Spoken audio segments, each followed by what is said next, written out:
అమెరికాలో స్థిరపడాలనే కల, green card దక్కించుకోవాలనే Asha. But అదంతా ఈజీ కాదు కదా. ఈ ట్రంప్ వచ్చాక మరీ టఫ్ అయింది ప్రాసెస్. మరెలా గ్రీన్ కార్డ్ దక్కించుకునేది? సరిగ్గా ఈ వీక్నెస్నే పట్టుకుని ఒక వ్యాపారం మొదలుపెట్టారు. అంతే, వెంటనే గ్రీన్ కార్డ్ దొరికేసింది. అసలు ఆ ఐడియాకే టేకిబో అనాలేమో. బట్ షార్ట్ కట్స్ ఎప్పటికైనా డేంజరే కదా. అలా గ్రీన్ కార్డు పొందిన వాళ్ళంతా ఒక్కొక్కరుగా జైలుకి వెళ్తున్నారు. ఇంతకీ ఏంటి వ్యాపారం? ఎలా దొరికేశారు? అమెరికా వెళ్లేందుకు ఇక ఏ ఆప్షన్ లేనప్పుడు ఒకే ఒక్క దారి కనిపిస్తుంది. సరిగ్గా జై చిరంజీవి సినిమాలో చూపించినట్లుగా గ్రీన్ కార్డ్ ఉన్న వాళ్ళని పెళ్లి చేసుకోవడం, అమెరికాలో సెటిల్ అవ్వడం. సేమ్ అలాంటి రూట్ ఫాలో అయ్యారు కేటుగాళ్లు. ఏకంగా దాన్ని బిజినెస్ గా మార్చారు.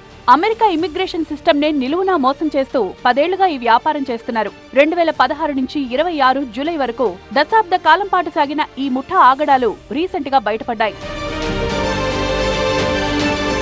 ఈ ముఠా ఎగ్జాక్ట్ గా ఏం చేస్తుందంటే డూప్లికేట్ మ్యారేజెస్ చేయిస్తూ ఉంటుంది. అమెరికన్ సిటిజన్స్ కు డబ్బుల ఆశ చూపి పెళ్లి కొప్పిస్తారు. అంతా ఉత్తుత్తి పెళ్లే. గ్రీన్ కార్డ్ వచ్చే వరకు భార్యాభర్తలుగా ఉండి తర్వాత ఎవరి దారి వాళ్ళు చూసుకోండి ముందే కండిషన్ పెట్టి మరీ పెళ్లిళ్లు చేయిస్తున్నారు. ఇలా దొంగ పెళ్లి చేసుకున్నందుకు ఒక్కో అమెరికన్ సిటిజన్ కు $30,000 వరకు ఇస్తున్నారు. రూపాయల్లో చెప్పాలంటే అటు ఇటుగా ఓ 29 లక్షలు చేతిలో పెడతారు. అమెరికన్ పౌరుడికే 29 లక్షలు ఇస్తున్నారంటే క్లయింట్ నుంచి ఇంకెంత గుంజుతారో తెలుసా? అక్షరాల ₹1 కోటి. అయినా ఇక్కడ గ్రీన్ కార్డ్ ఇంపార్టెంట్ కాబట్టి ఎన్ని లక్షలైనా ఇచ్చేస్తున్నారు. ఇందుకు నిదర్శనం ఏకంగా 1000కి పైగా పెళ్లిళ్లు జరగడం. ఈ ముఠాలో ఉన్నది ఒకరిద్దరు కాదు. సంబంధాలు చూడడం నుంచి పెళ్లి చేయడం వరకు పెద్ద టీం ఉంటుంది.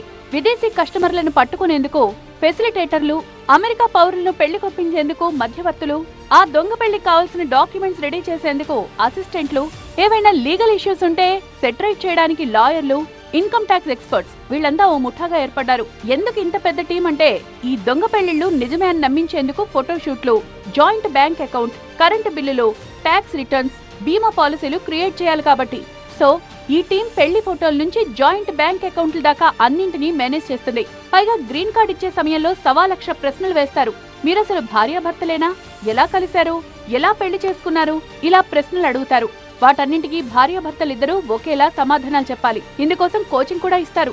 ఇలా ఎవరి పని వారు చేసినందుకు 5 లక్షల జీతం కూడా ఇస్తారు. ఒక ఆర్గనైజ్డ్ బిజినెస్ మోడల్ లా సాగుతున్న ఈ నెట్వర్క్ ను అమెరికా ఇమిగ్రేషన్ సర్వీసెస్ కనిపెట్టింది. USCIS కి చెందిన fraud detection department, homeland security investigations, FBI joint గా ఎంక్వైరీ చేశాయి. ఇలా 11 మందిపై కేసులు పెట్టి 10 మందిని అరెస్ట్ చేశారు. ఇంతకీ ఇలా దొరికిపోయిన వాళ్ళెవరో తెలుసా? డ్రాగన్ బిడ్డలు, చైనీస్. దొరికిపోయిన 11 మంది కూడా చైనీయులే.